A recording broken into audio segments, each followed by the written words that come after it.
oral history of the American Woolen Company in Winooski, Vermont, as narrated by Mr. John E. O'Brien of Winooski. Mr. O'Brien was for years employed at the American Woolen Company, having started as an office boy and then having worked in various positions until eventually he was superintendent of the mills for many years, and finally was the general manager of the Woolen Mills in the several years before the mills closed. Mr. O'Brien's connection with the mills goes back over 50 years, and now we have asked Mr. O'Brien to tell us his thoughts and to record his memories of the Woolen Mill in Winooski. Please talk. I went to work in the American Woolen Company in 1906. I was 14 years old at the time, and I worked there for many years. I started as an office boy, and then I was superintendent, and then I finally was made manager of the mills. When the mills closed here, I was transferred to Enfield, New Hampshire, where I worked for 2 years, and then transferred to Barnwell in South Carolina. I was there till I retired in 1957 after 3 years down there. Mr. O'Brien, can you tell us about your early memories of the Woolen Mills when you went to work in 1906? Yes, I can. In them days, the work week was 60 hours a week, 6 days a week, 10 hours a day. On Saturday, we used to work 11 hours a day, 5 days a week, so that we could have Saturday afternoon off. At that time, it was a great thing.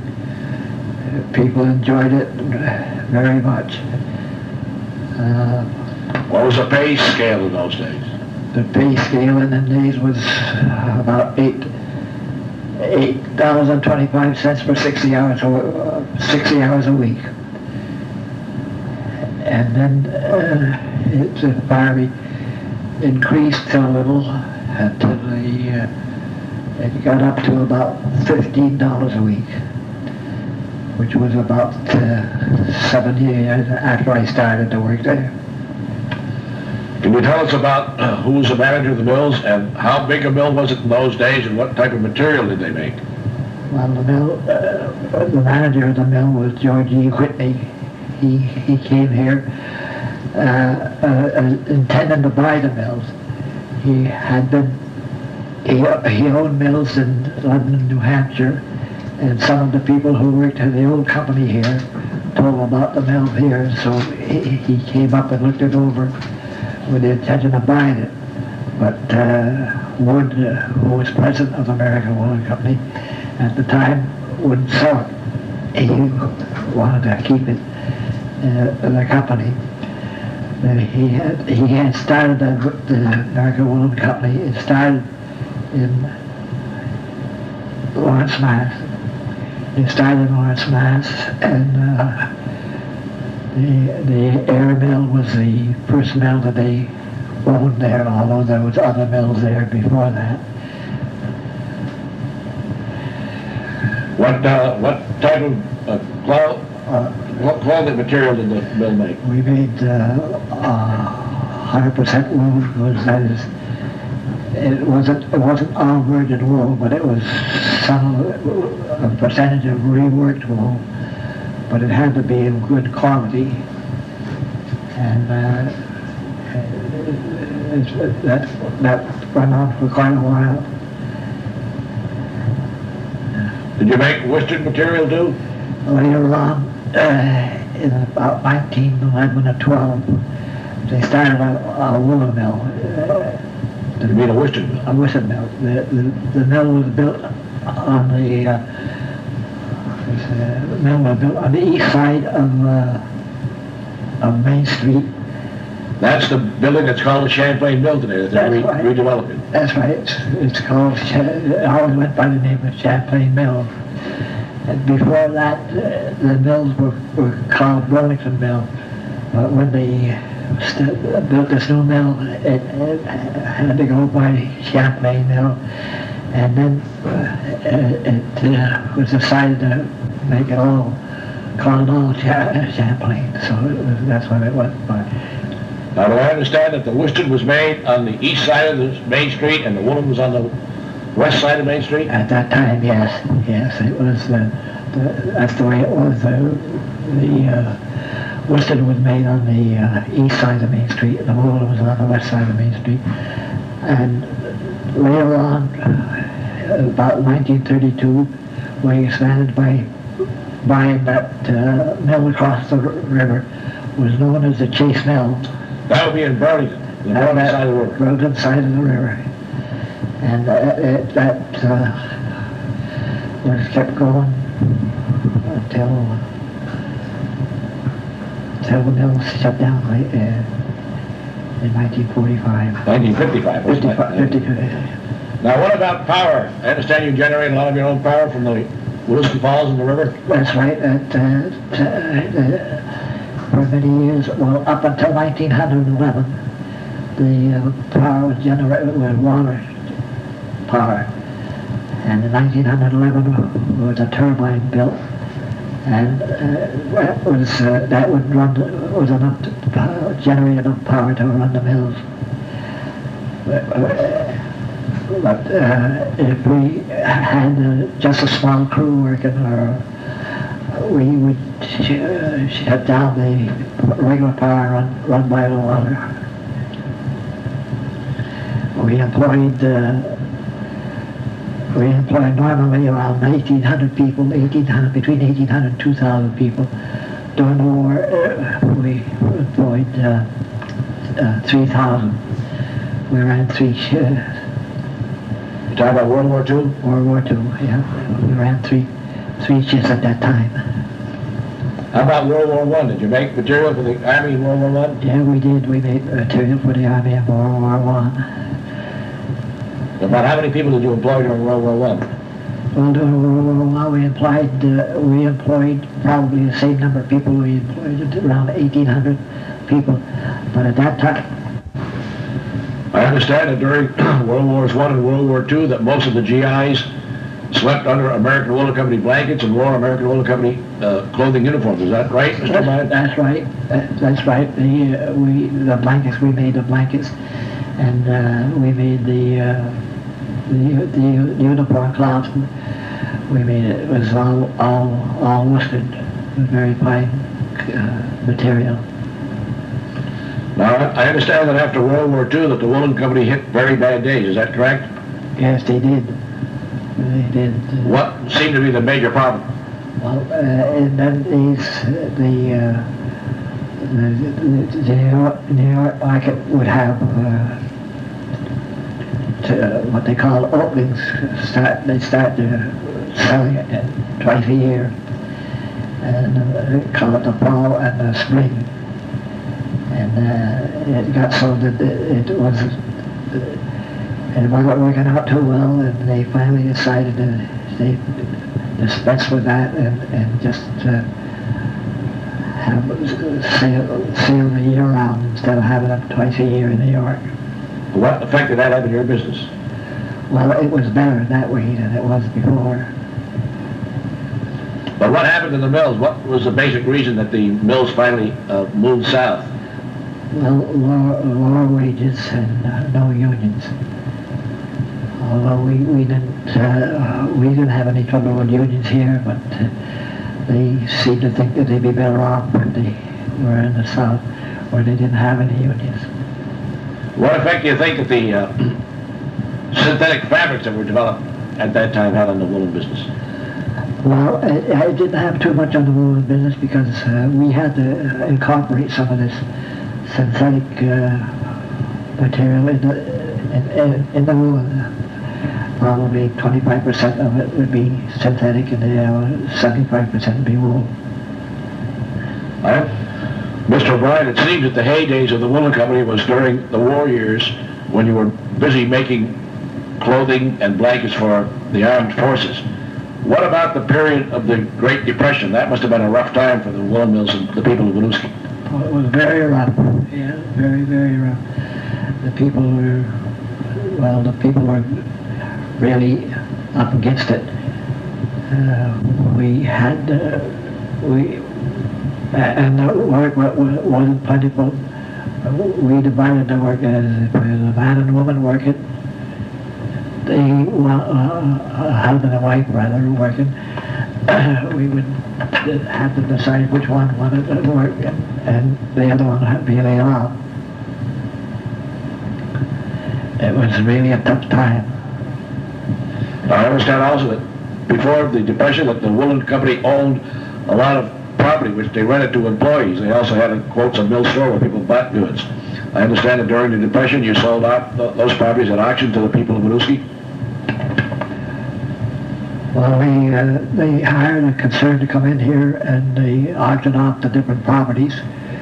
They did it all in one day. They'd come and stand before the house and people would gather and they'd explain what the house was like and then they'd take that bids and sell the property. So I imagine a lot of property went for a very low price.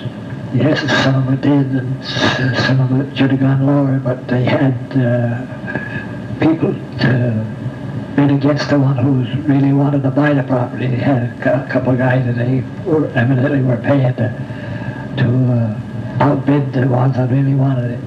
So, I understand also that you had some part-time coaches from Winooski High School who really were employees at the woolen mill that you would release and pay them for coaching the high school ball teams. Is that right? yeah, we did. We did that. They didn't take much time off. Sometimes they didn't have to take any time off, but generally it was, late in the afternoon, and it was when their closing time, so we wouldn't let them go out and forget about it. Mr. O'Brien, you mentioned that Mr. Whitney was the manager of the woolen mills when you started working there. When did his term end, and then who were the succeeding managers? He retired in around 1944, and he was succeeded by a man named Muir, William Muir, and he stayed for 2 years, and he went to Lawrence to another mill, and I succeeded him, and I worked as a manager for about 10 years. Thank you very much, Mr. O'Brien, for these interesting reminiscences. Pleasure to do it, brings back memories.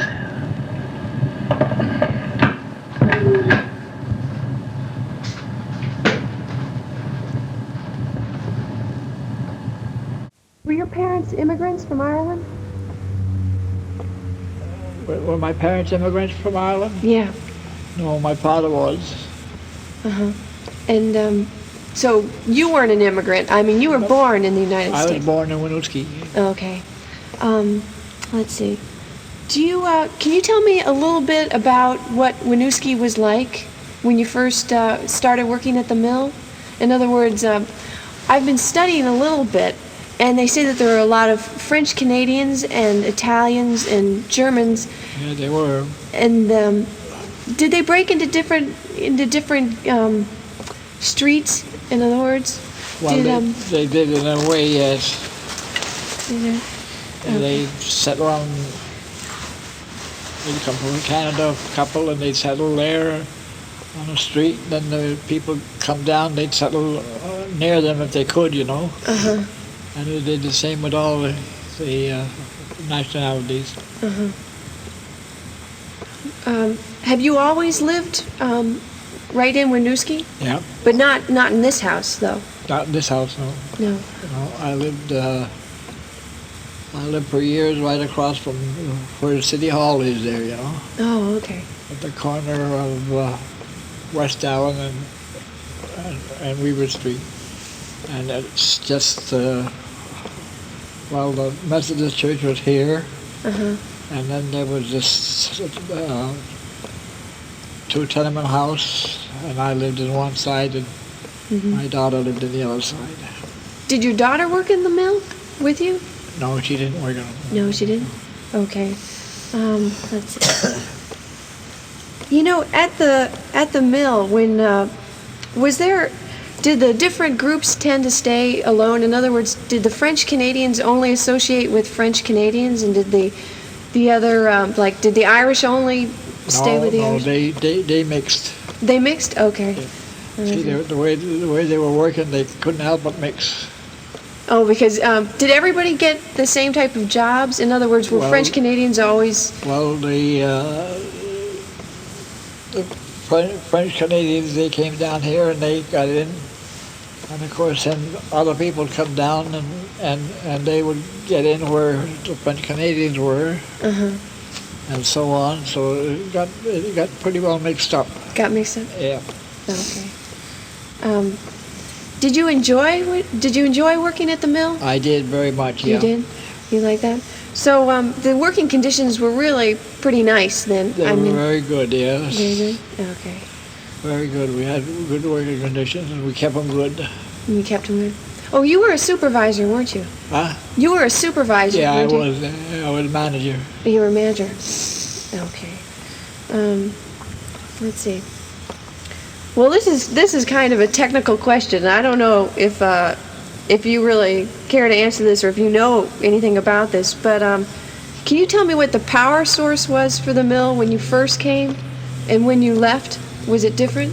Yes, it was different. And when I first went to work there, the power was mostly water power. Water power. Okay. Yeah, water wheel. And then they went along and they put in a turbine, Okay. steam turbine, and we used that. Okay. All right. Were there any dangerous jobs in the mill at all? I mean, was there ever one job that maybe you had a higher risk of getting hurt or cutting yourself or anything like Well, that? no, there really wasn't. Oh, okay. Everybody was cautioned on if there was a place where it was dangerous, they were pretty well cautioned on it. Caution that. Okay. And they put covers on things that were dangerous, you know. Uh-huh. Now, you started in the mills when you were 15? Is that about right? Yes, yeah. Were a lot of your friends the same age also in the mill with you? Yes, they used to go to work there at the age of 14 or so. Wow. And how many hours in your day? Was it a long day? It was 10 hours a day, 6 days a week at the beginning, Oh my gosh. and then it went down to finally 54 hours a week, and then it went down to 48 hours a week. Wow. And now we only have to work 40 hours a week. Do you think we have it easy? Yeah. I always complain, but I guess that, it was much harder to work back Yeah. then. No, let's see. Did the women perform the same jobs as the men, or were they different jobs for No, women? the women did a lot of jobs the same as the men. Did they? Yeah. Huh. We were weavers, and the men were weavers, and the women were weavers. Yeah. Okay. Did the mills sponsor? Did the company sponsor any social activities? Did they like the mill workers to get together outside of work and I don't know, go to some sort of social gathering? No, they didn't sponsor any of that. No, They didn't, but the people themselves did. Okay. They Yeah. used to get together and Yeah. have a picnic once a year. So I imagine that you made a lot of friends while you were at the mill because so many years and getting Well, to know I did, some. yes. I have a lot of friends now. You know, they think I'm God Almighty, I guess. Yeah. Well. Of course, I live right there on the street where a lot of them, they go by, they see me every day. Uh-huh. Well. Do you miss the company? Do you miss? Well, I missed it, yeah, I did. I don't now because I'm older and I Yeah. figured I worked long enough. Yeah. You did work a long time. Can you tell me about the company store? Was there a company store for people to buy goods in and It things? was, no, No. it wasn't, but there was a store there. It was run by an individual. That a lot of people call it a company store, but it wasn't. But it wasn't. It was just a grocery store. Oh, okay. Well, do you want me to ask you any more questions or? That's okay, go Okay, ahead. all right. Did you, this may not be the case at all, but did you buy your home from the company in the sense that a lot of French Canadians used to pay installments for their home and then gradually they bought it? I bought my home. It was up. The company had about 10 houses. I guess they put them up at auction, and I bought my home then. Oh, okay. All right. Okay. Well, let's see. Some other things that I guess that since you worked there for a while, you went through a lot of different things that were going on in the nation. And I wanted to ask you, do you remember the 1927 flood and the effect it had on the mill? Oh, very, very much I did. Yeah. It was pretty bad, I guess. It was bad, yes. I don't know. It was estimated from $1 million up. Oh my gosh. Yeah. Fabric was destroyed? Was that the problem, or was it machinery, everything, huh? Well, machinery and everything, but there was a lot of the damage was done outside of the mill. See, the thing started up around Mount Peter, and Waterbury there. The people came down, and they were up on the roofs of the houses when they come down. And, oh my gosh! The cows were going down. They were swimming down. And oh my god! It was really something, I'm telling you. Wow, that sounds horrible. Well, the other thing was the Depression. When the Depression hit in the 30s, what happened to Winooski? Did a lot of people lose their jobs? Did the mill close down No, partially? the mill didn't close down, but it went slack, yeah. It did go slack, yeah. It was slack, yeah. Well, I guess the whole nation went slack. Yeah, so, yeah. Okay. And my last question has to do with World War II. Now, did the mill get a little boost, I guess, then? Did they produce more? Oh, yes, they did, yes. And was that because of blankets and things like that for the soldiers? Blankets, yeah. Okay. Huh. Blankets mostly. Blankets mostly? Okay. Well, that just about covers it, unless there's anything else that you happen to think of that you want to say about your time at the mill or the American Woolen Company. I think you got it pretty well covered there. Yeah, I think you've been marvelous. Thank you for taking the time to talk to me. It's okay. I'm glad to do it. I know people have interviewed you before, and I thought you might be getting tired, but thank you. Thank you very much.